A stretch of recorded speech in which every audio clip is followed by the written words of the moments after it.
In the competitive world of automotive engineering, design, and manufacturing, car makers seem to be in a race to win new customers as well as continually wowing their current ones.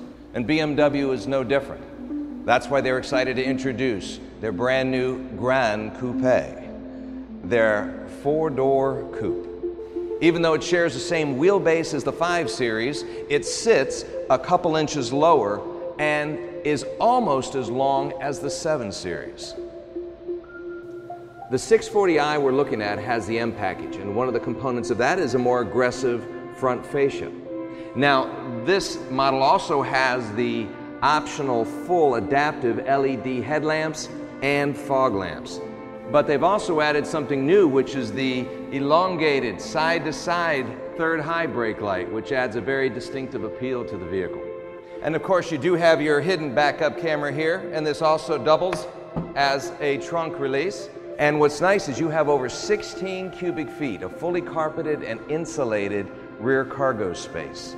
And with a flick of a switch on either side, you can lower the 60/40 rear seat and achieve over 44 cubic feet of cargo space. The power plant for the 640i is a 3-liter inline turbocharged 6-cylinder engine, which will generate 315 horsepower, 330 foot-pounds of torque. As I understand it, BMW designed this automobile to look like it was moving even when it was standing still. And you can see that with the beautifully flowing lines throughout the side and the contour of the headline for this Gran Coupe and the frameless back glass, which adds an elegance to it. You know, that's very roomy back here for 2 out of 3 people. Reasonable headroom throughout. Nice, comfortably sculptured seats back here. Center armrest with your cup holders and storage area. Plenty of room, your pass-through for your skis. But this is what everyone's talking about. This is the 4+1. In those emergency situations for a short trip for a small of stature individual, this is their home sweet home. Let's say you're in the car and you have a tall person sitting in front of you and you wish to get out more comfortably and easily. There's a button on each side of the driver and passenger seat which allows you to do that quite nicely. Well, here we are in the lap of luxury. This is a absolutely stunningly designed machine, engineered inside and out for driver-centric feel and performance and passenger comfort.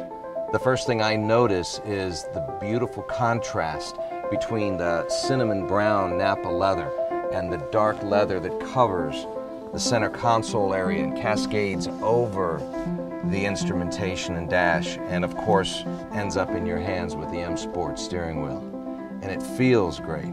Now, of course, with the luxury seating package, you have a 20-way adjustable contoured seat, and it gives you a myriad of adjustments that will make you feel as comfortable on a long trip as well as a short trip. You can even pull in your headrest, adjust it to the perfect position along the way. You have the nice tech touches such as the lane departure warning, your heads-up display, your navigation that also pops up along with it, which is very convenient. And you have a 10.2-inch floating screen. Excellent driver-centric components. You also have a power shade for the back as well as the rear side windows, which is very convenient. It almost feels like you're sitting in a finely tailored suit made just for you.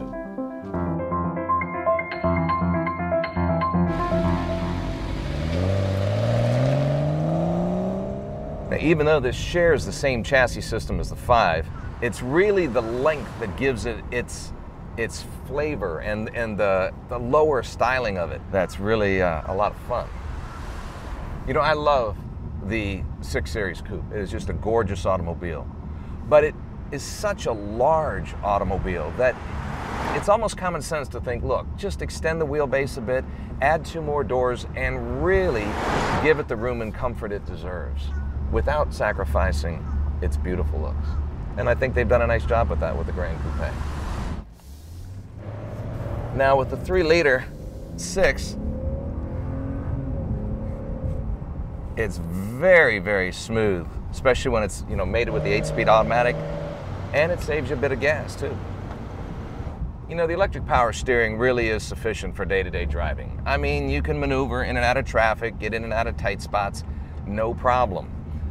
But if you want the hydraulic system, then you have to wait for the 650i and the X-Drive. Now, obviously, you pick the driving characteristics of the suspension system. But some people say that, look, if you want the sportiness of it, that's great, but you have to sacrifice comfort because when you hit a big bump, then you're going to jar your teeth or whatever. Oh, come on, please. If you're that worried about a big bump, then just stay away from them. Drive around them, skip over them, take your hand off the wheel, put your butt in the air, and you'll never feel it again. Of course, that's just my opinion.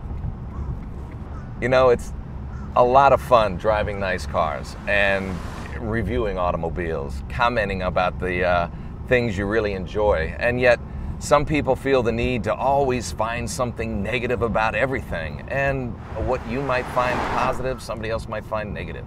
I mean, this is a beautiful moonroof, open glass top, except it doesn't slide back. It vents simply because of the structural design of the car. So what? It's no big deal. I really love reviewing BMWs, in part because of the enthusiasm the BMW fans have for these magnificent machines. And I'd like to take this opportunity to send out my personal shout out to BeamerPost.com. We appreciate your support. The visibility is very nice out front. The dual sport mirrors work well. The back glass rear view is a little tight because of, again, the styling of the automobile. But you still have your surround cameras, you've got your backup sensors, lane detection warning, all of that, so you're pretty much in control, not a problem. The seating is extremely comfortable in this vehicle. It's not as soft, cushy, plush comfortable as the 5 Series, but these were actually taken out of the convertible, so they're going to have a different feel to them, and that has its strengths and weaknesses. One of the weaknesses people feel is that the seat belt is actually attached to the seat itself, so you have to reach around and grab it. But it's something you get used to, and I certainly don't think it's a deal breaker by any means. Now, the interior refinements are, well, for all intents and purposes, second to none. You've got beautiful leather everywhere, wood. It's just a very solid feel to it. There's no rattle, there's no shake, there's no roll, even in the drivability of it. I mean, it's just so nicely put together, and it takes it to a new level. You, of course, have that wonderful cockpit feel where they've really created the ergonomics around the driver, and even the iDrive. The more you use it, the more you can't live without it. Now, you have a choice of 3 different stereo systems. The standard is the 9-speaker, 205-watt system. You can step up to the premium system, which is 12 speakers and 500 watts, or you can go for the top of the line, which is the Bang & Olufsen system, which is 16 speakers, 1,200 watts. Unfortunately, we don't have the Bang & Olufsen in this particular vehicle, but I'll do my best to replicate how that system would actually sound.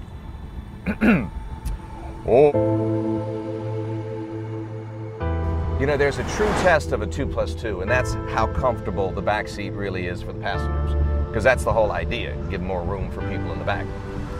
Our cameraman Bob says he'd be happy to spend more time back there filming, and that's a strong endorsement.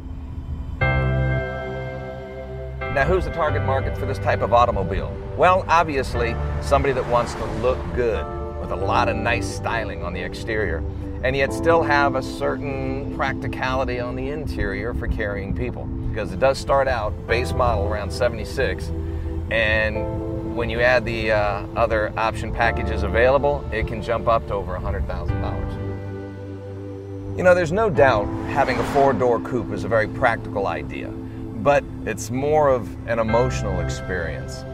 That's where the fun really is. That's the Gran Coupe.